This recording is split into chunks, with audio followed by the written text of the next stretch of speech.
South Africa's construction industry has been plagued by heavily armed extortion gangs known as the construction mafia. These syndicates can go from demanding a 30% cut of the contract to forcing businesses to pay a protection fee. That's right, a protection fee, to protect the companies against themselves. Alternatively, if one doesn't comply, the destruction of infrastructure and disruption of operations is the guaranteed outcome.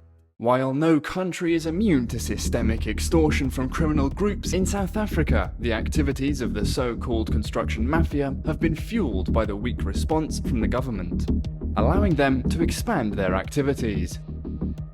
In 2019, at least 183 infrastructure and construction projects worth more than $63 billion were affected by these disruptions across the country. That's $3.3 billion. Since then, invasions have continued at construction sites across South Africa and are still ongoing today.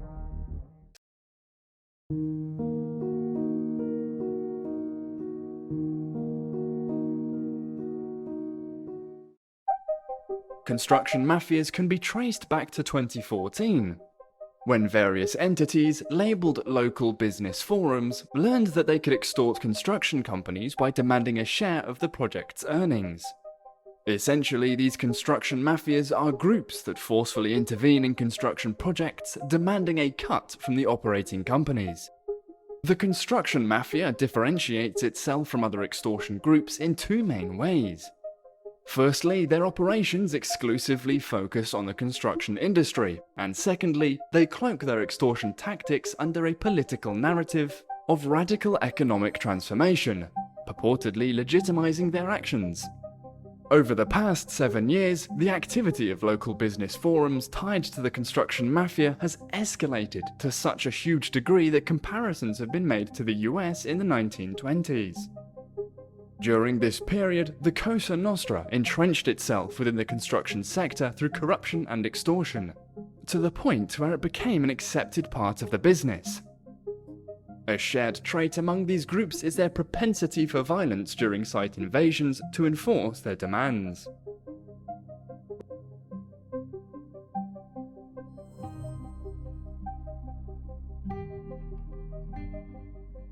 In 2014, a group of individuals located in Umlazi, a township southwest of Durban, banded together to create the Dilanga Kubona Business Forum, or DBF.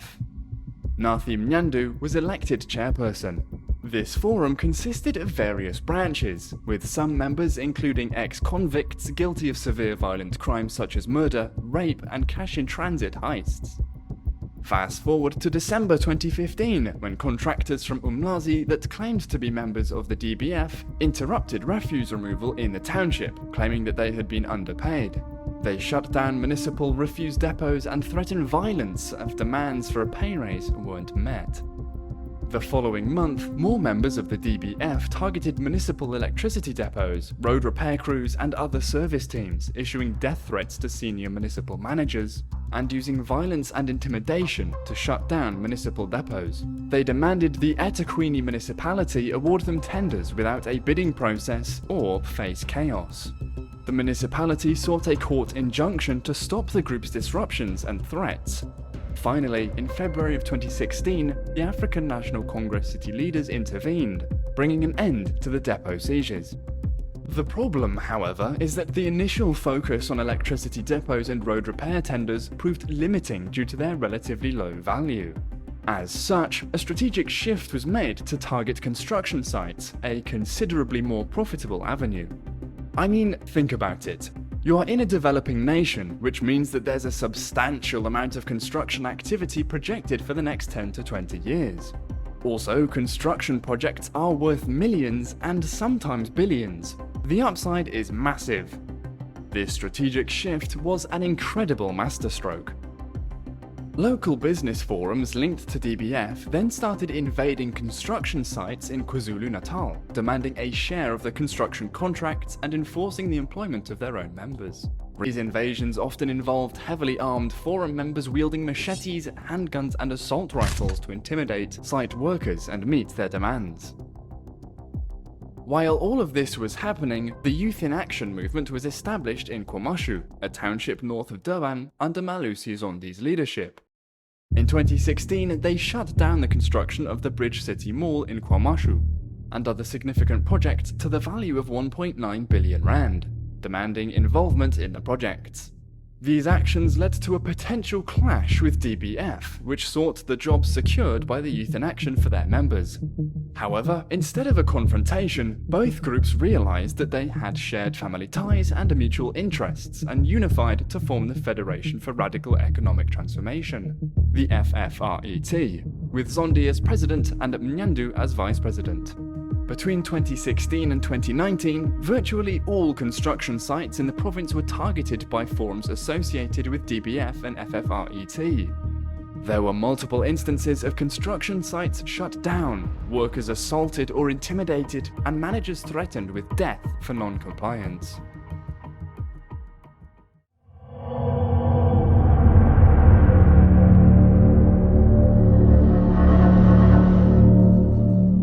The 30% of the community should be given to the community. Okay. You understand? And that is not tagarism. That is not maybe to be, to be tags and stuff like that. But aren't there processes that need to be followed for the community to be involved? There are processes that we have started to talk with this guy. This guy is not the owner of this project.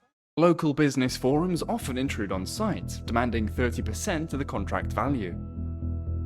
This demand seems linked to the 2017 Preferential Procurement Policy Framework Act by the National Treasury. Any project that comes to the locality, 30% should be given to that particular community. Government projects? Government and private. No. I have my proofs here. Government and public. The Act stipulates that 30% of public procurement contracts must be awarded to designated groups, and if a project exceeds 50 million rand, 30% must be subcontracted locally to encourage local involvement. While this regulation applies primarily to government contracts, business forums have extended its application to both public and private sector companies. At times, they insist that the 30% be allocated to forum-identified subcontractors or be paid directly to them in cash. South African Forum of Civil Engineering Contractors CEO Webster Mfebe said, "No one can discount the desire of communities to be part of the mainstream economy. But these construction mafia gangs use extortion methods to demand to be included in the contract." Roy Nizi, chairperson of Master Builders South Africa, noted that forums sometimes represent local contractors authentically. However, they occasionally request protection fees amounting to 30% of the total contract value in cash to avoid further site invasions. Factors behind the so-called construction mafia's success has been their willingness to resort to violence or threats thereof. A construction manager described the tactics of some local business forums. He explained how members would invade a construction site, demand to meet the boss, and insist on the employment of 4 skilled and 4 unskilled workers from their individual companies. Additionally, they demanded 5,000 rand every 2 weeks to guarantee no disruptions, essentially acting as protection fees. He recounted a chilling incident where a group handed the company owner an AK-47 bullet and said, "This bullet was worth 17 rand. That is the cost of your life if you do not comply with us." In one extreme case in 2016, a contractor was killed in KwaZulu-Natal for refusing to comply with a forum's demands. While violence surged as the forums were solidifying their presence between 2016 and 19, it has since seemingly subsided. However, this does not suggest a decrease in their extortion activities. When it comes to extortion, as groups become more established, their reputation alone is sufficient to ensure compliance. An official from FFRET justified their members' possession of firearms at construction sites by citing personal protection, particularly as some members are ex-convicts or taxi operators. This poses 3 critical issues. Firstly, whether these individuals hold legal firearm licenses, especially since the Firearms Control Act prohibits individuals with criminal records from possessing licensed guns. Secondly, the Act restricts the use of semi-automatic and automatic firearms for self-defense, yet reports indicate these types of weapons are used by forum members. Finally, it's unclear how these forums justify self-defense usage while their targets face intimidation, blurring the lines. Chairperson of the DBF has denied that DBF members have threatened construction bosses. However, when asked what would happen to those who refused to comply during an interview with the journalist, Nyandu said, "If they do not stop, they will get in trouble. We will give them direction and show them the constitution that we are using. If they still do not comply, my friend, I cannot tell you over the phone what we will do."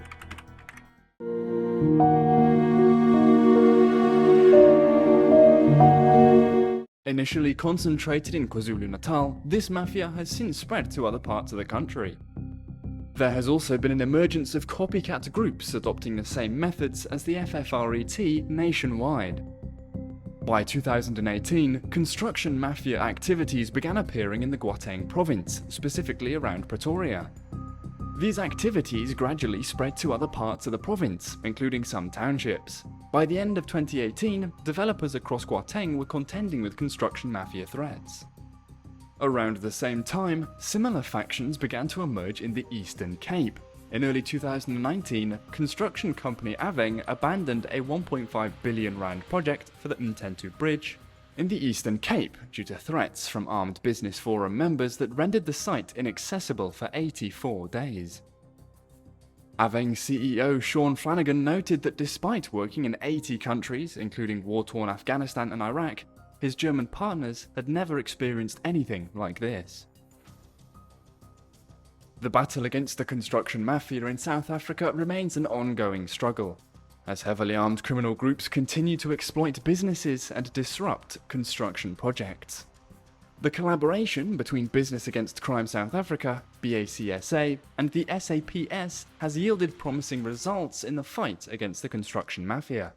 Over a period of 6 months, from October 2022 to February of 2023, 143 suspects involved in crimes such as murder, intimidation, assault, extortion, and more have been identified.